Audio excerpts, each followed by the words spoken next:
What's going on, guys? Meteorologist Jonathan Keg is back with you. What day is it? It is a Wednesday. We are coming at you live on News 6 Plus. We are live on clickorlando.com. Excuse me, I had a frog in my throat all night. And we are live, of course, on YouTube. Hope everybody's doing well on this Wednesday. Please post in the comments where you're tuning in from if you have any questions about the forecast or any questions in general. Of course, we are going to answer them for you through the course of this show. Hope you're doing well. Melissa, good evening. Jody, Kevin, my friend in Lakeland, hope you're doing well tonight. Again, post in the comments where you're tuning in from. And we are going to get to it. First and foremost, okay, that is a blank screen there. We'll get that squared away. First and foremost, though, to start things off, we're taking a live look tonight in Denellen, courtesy of our friends at WeatherStem. And then also in Rimmer Ridge, we had a couple of stray downpours out there. We'll take a look at the radar picture just 1 second to get you squared away on this Wednesday evening. Over the next 30 minutes that we are hanging out together, we're going to talk lower rain chances for the weekend. Now, tomorrow's rain chances are going to be elevated at 70%. I'm going to show you the high-resolution future radar coming up in just 1 second. We could even have a few stronger thunderstorms. Then we'll talk about what's causing the lower rain chances for the weekend, but also the big-time heat to arrive. Potentially the hottest weekend of the year coming down the pipeline. It may feel the same. It's only going to be by about a degree or two, but on technicality anyway. We'll talk about that. We're going to find out the latest on Invest 93L and the rest of the tropical Atlantic.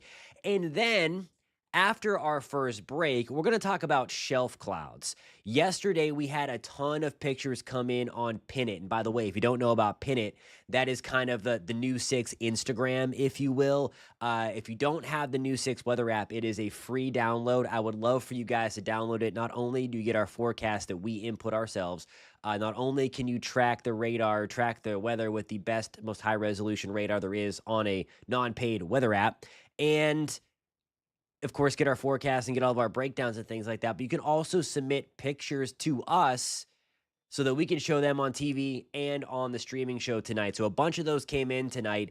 I'm going to show one of the craziest videos that I found yesterday and talk about how shelf clouds form, especially if you're along the coast. I am sure that you have seen those before. Richard, good evening. Hope you're doing well tonight. And then, of course, towards the end of the show, with our last 5 or 6 minutes that we're hanging out together, it's going to be the section where we are going to talk about any of your comments or any of your questions that you guys had throughout the course of the show tonight. So welcome again on a Wednesday night. Things are doing well weather-wise, just a couple of stray downpours out there. Teeny tiny one north of Orlando, hanging around Ocoee. This is going to slide in to the south side of Apopka momentarily. Same for Oakland. These are kind of moving from south to north tonight. Winter Park, we just had a very light shower slide through. The heaviest downpour just worked its way through Weehawken into Bithlo. Those are kind of fizzling out as they move north.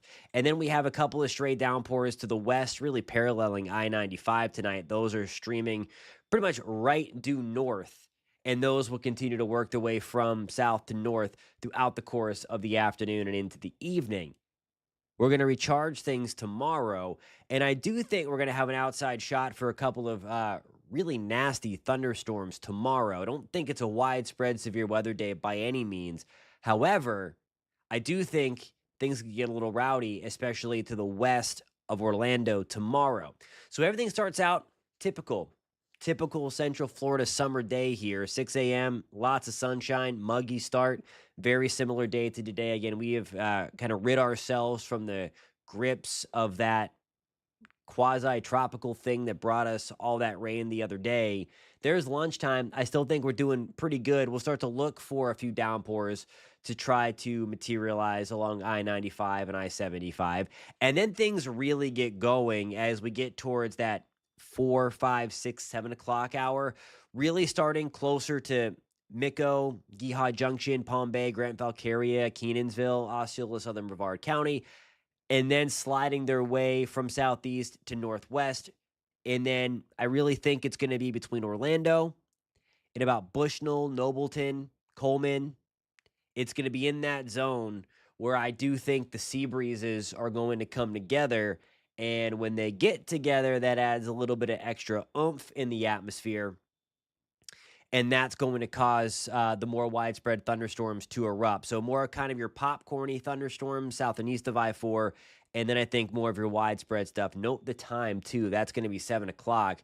We can hang on to these bad boys until about 9 to 10 o'clock tomorrow night. So storm mode may be activated tomorrow where we stream earlier, and we still might be in storm mode to some degree as we get to our 9:30 streaming show, live show. By the way, we're here every single day, Monday through Friday. So there's kind of in a nutshell the latest data, by the way. It's coming in as we speak. That's the high resolution rapid refresh.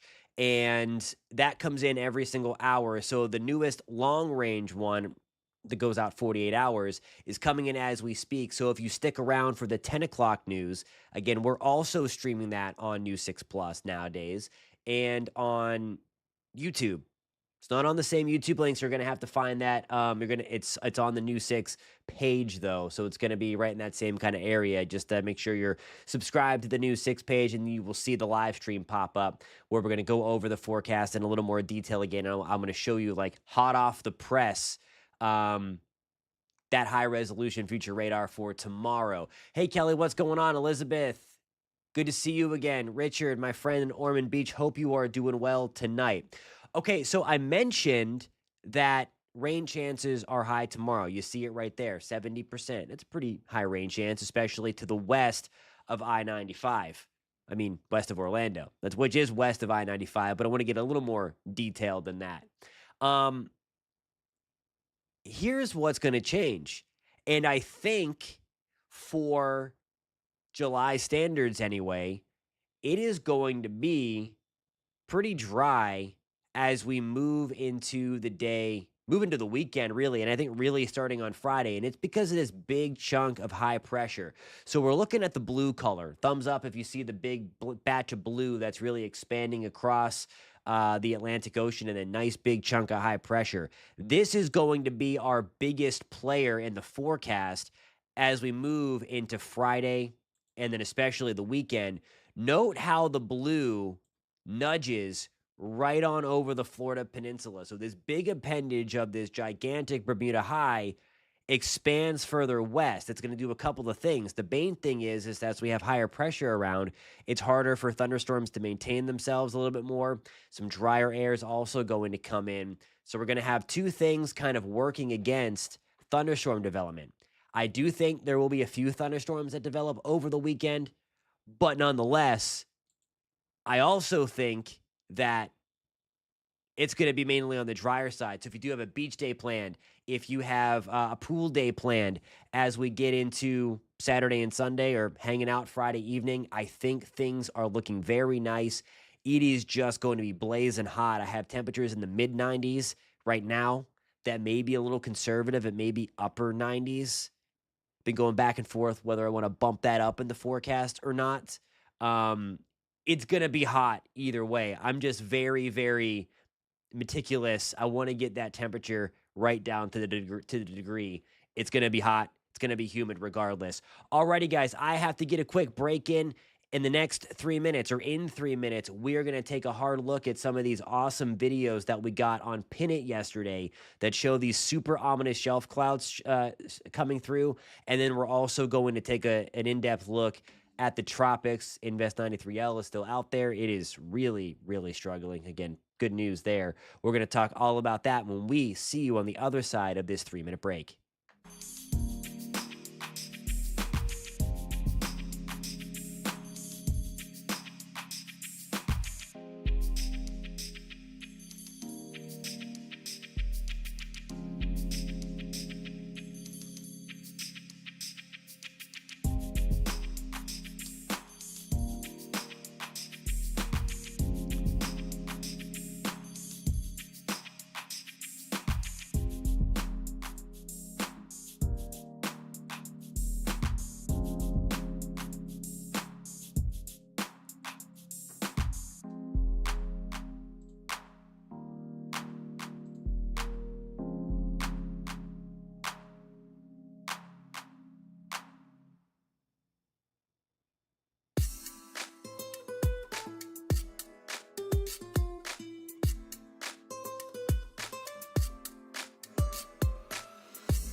Alrighty, guys, thanks for sticking with me through the short break. We're going to talk all about shelf clouds in the tropics. Kelly's asking where I was Friday. Nasty little virus got me Thursday into Friday, and I could not talk. So that's where I was, Kelly. I apologize for not being here. You know, I love being with you guys. We are recovered. We've been chugging the vitamin C. You know what they say? There's something going around, I guess. And I guess I caught it. All right, so I want to show you this. If you are unaware, we talked about Pin It being quote unquote the new 6 Instagram, where we can share and comment all of our awesome weather photos. And we can display them on the map like this. And this is one of the pictures that we've received. This is a video actually. But I wanted to show you this crazy ominous cloud. This is known as a shelf cloud. This came in from Chuliota. I have a bunch of other pictures on Pin It from Oviedo, as well, as the storms came through late into the evening. Really, really ominous looking cloud here. This is kind of the precursor to the winds picking up and then the very, very heavy rain. It kind of looks like a big mothership or a big alien invasion coming through. So what is going on here? There's a lot of cool science and meteorology happening when we're talking about shelf clouds. And the main thing here is when you see these clouds, it's all because we have that thunderstorm downdraft, the cool air going through, and that's what these blue lines coming down. That's the descending downdraft of the thunderstorm. So as that rain cooled air is coming in out of the thunderstorm, you also have warm air. You see those orange lines kind of coming up from the right-hand side of your screen.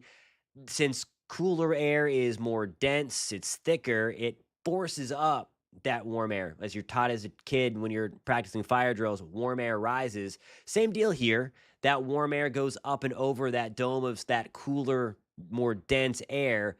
And as that air rises, it cools and condenses, and then it forms this very jagged, ominous looking cloud that a lot of us saw yesterday, and that we typically see as these storms really exit the coastline. We have a lot of that warmer air at the surface that is displaced because of the warmer water, and especially these things, we get a lot of very well-defined, good-looking shelf clouds. So thank you to everybody who uses Pin It. And again, if you do not have the free New 6 weather app, again, it's free. We submit the forecast on there, so it's much more accurate than your Apple iPhone or your stock Android weather app and things like that, because that's just raw weather data that is not quality controlled. So that forecast is going to be more accurate. Plus, the radar is better, and you have this direct connection. You're like a member of the New 6 weather team because you are our eyes and ears in the field. So I would love it if you download the free New 6 weather app and talk about that. All right, here's the blob. This is Invest 93L. I mean, the surface low, we talked about this yesterday if you were with us, that the surface circulation and the spin about 10,000-ish feet above the surface, the mid-level circulation, were completely discombobulated. Right now, the mid-level center, this is what we were dealing with yesterday.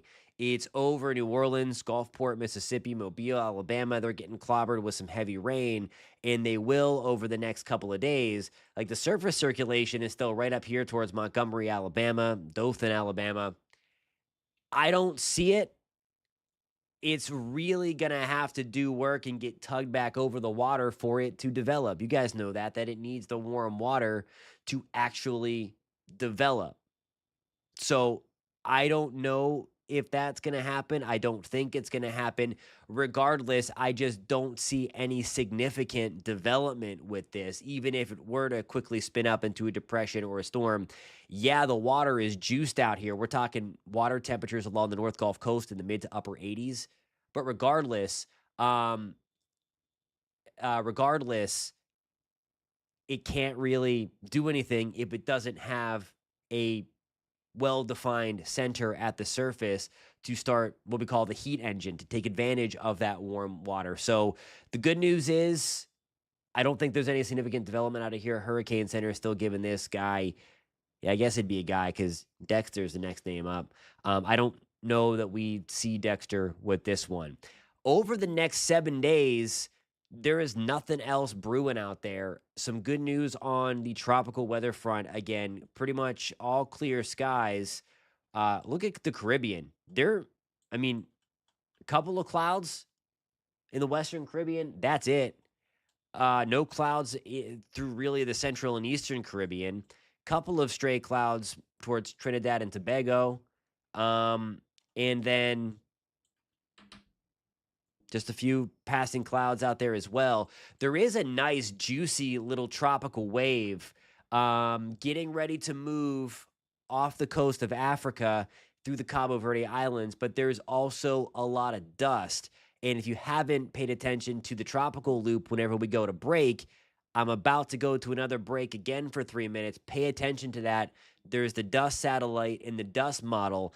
I think this guy is going to suffer the same fate as a lot of the other waves before it and get kind of gobbled up by all of that dry, dusty, stable Saharan air that is hanging out across the bulk of the Atlantic basin right now. Alrighty, guys, I have to get another quick break in before we wrap things up. Coming up, there's a lot of great questions in the chat. Again, as you always bring it, we're going to take a look at some of those questions. My stupid comment bringer over device is not populating the names, so we're just going to have to read them. I want to give you credit, and I want to give you guys a shout out. That's why I love this show so much, and all that stuff. So let's see. Okay, so Jordan brings up a good point. It's already 35 miles an hour. It only needs 4 miles an hour to increase to be a named storm. That's not entirely true. Not entirely true. That's only one part of the equation. We're going to talk about that on the other side of this quick break.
Alrighty, guys, welcome back. We are at the point of the show where we take your questions, and there are a lot of good ones. I mentioned before the break, Jordan mentioned, and he says he stands corrected for that. He says it only needs 4 miles per hour to go. And while that is 100% right, and while that's also 100% right, that the impacts would be the same, there's much more to it than just the wind speed here. So here is the definition of a system to become a tropical cyclone. And as we know them in this part of the world, in the Atlantic Basin and the Eastern Pacific, we know them as tropical depressions, tropical storms, and hurricanes. So to become a tropical depression or tropical storm, it must have a well defined closed circulation at the surface.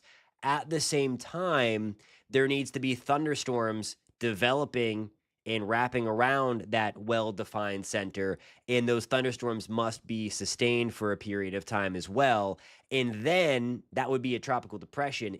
If and when those wind speeds get to 40 miles an hour or greater, that is whenever it gets named. So he is 100% right on the 40 miles an hour. So it only needs to go 5 more to become a tropical storm.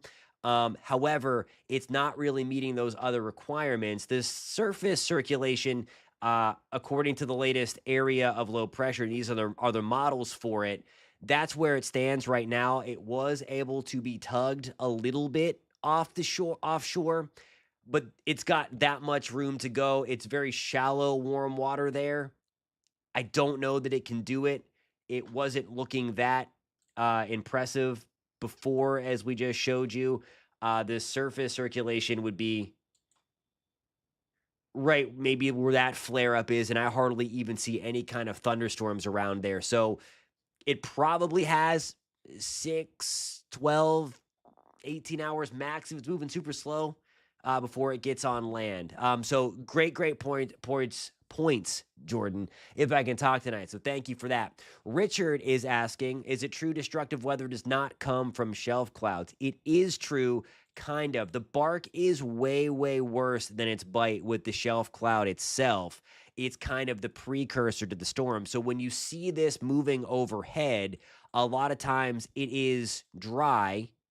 The winds start to pick up behind it because that's when you have that rain-cooled air beginning to rush in, because where you see the cloud portion of this is where the warm air is running up and you get the cool air rising, cooling, or the warm air rising up, cooling and condensing, and then you get all of that, and then you get this ominous-looking mothership as cloud sliding through, and then you get the core of the storm. So in a few minutes, it'll get wild with some heavier rain and wind. But you're absolutely 100% correct that the shelf cloud itself is not anything to worry about. It's kind of the precursor of what's to come. Kelly also had a great question. See, she asked, if I can find it, I just had it here. What effect does the ocean have on Saharan dust? It's actually the other way around. So the ocean doesn't have any impact on the Saharan dust.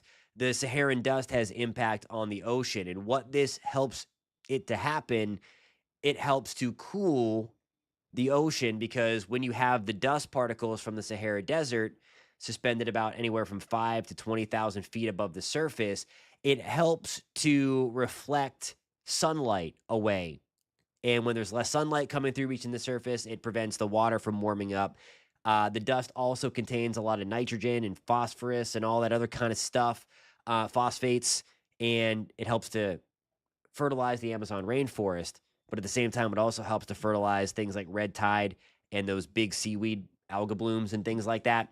So all of that is a byproduct of Sahara dust. Great questions tonight. Alrighty, guys, I'm up against it. I have to get ready for the 10 o'clock news. Please tune into the 10 o'clock news, the latest high-resolution future radar. It's coming in as we speak. I want to show you guys that data. It's coming to come up about 15 minutes into the 10 o'clock hour. Again, would love to see you over there. Again, we are doing this new kind of 90 minutes of news and weather where Matt and Ginger are doing a fun thing at 9 o'clock.